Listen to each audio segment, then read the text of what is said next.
we take where Jesus is going with this and we hear the words in Proverbs, they start talking in Proverbs about what it means to care and to live in a righteous way with the riches of God. And there in Proverbs, it lays out that the first thing is to live in righteousness. Attention to the relationship with God. And here this word that Jesus uses with regard to the farmer is, you fool, or you foolish one. And throughout Scripture, this word is used for those who have strayed from or forgotten their connection to the holy. The foolish one who feels that they can go and do it on their own. So with that one word, what Jesus is saying to that man and to each of us is pay attention. Remember this right relationship, this deep connection to the holy. It echoes throughout Scripture, going back to the wisdom of our forebears. Similarly, in Proverbs there is always a sense of humility.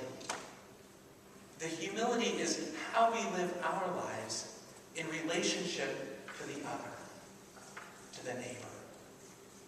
So Jesus is calling us to pay attention to that as he talks about the riches toward God. That it is about righteousness, it is about humility. And finally, as we move forward, it is about remembering how we are called then to be beacons for the other, with the other in the world. There's always this fear that we build it up for ourselves, that our name might be there on the cornerstone or on the front of the building. And rather, Jesus is saying, let that go. Live in a new way, in a righteous and humble way. Now, Jerry talked about the struggle in reading this vanity of vanities, all is vanity. One thing that I've often appreciated is the rephrasing of that. That the word vanity that is used really has to do with fleetingness. Fleeting, fleeting. All life is fleeting.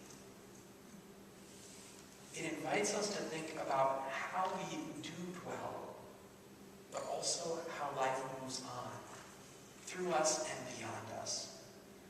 And to recognize that our bank accounts are not the sum total of who we are.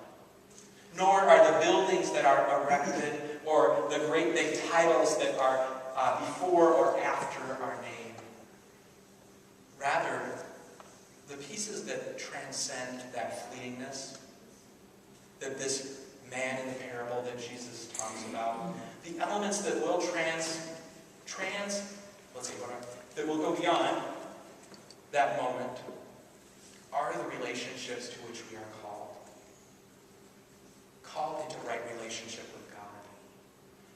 Called into right relationship with the other. And transformed in who we are to live as people of God. Those are the riches that we can cling to day after day, year after year, beyond all that we encounter in this world. So as we hear this story, which Adam, which voice is sounding in your ear?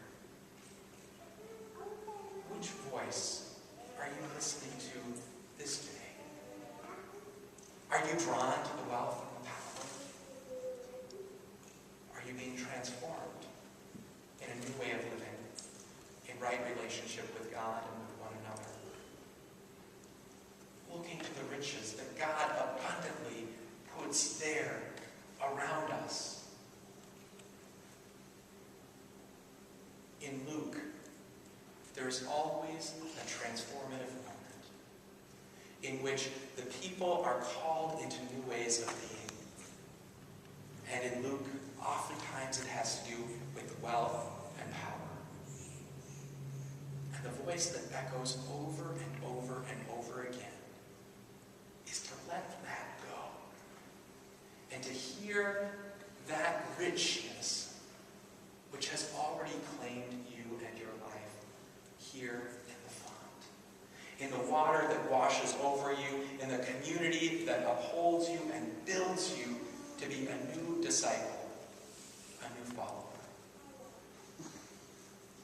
Hear those words. Precious.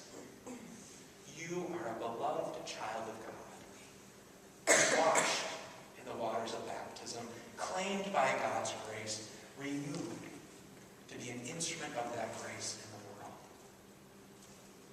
What freedom! What liberation! Rather than worrying about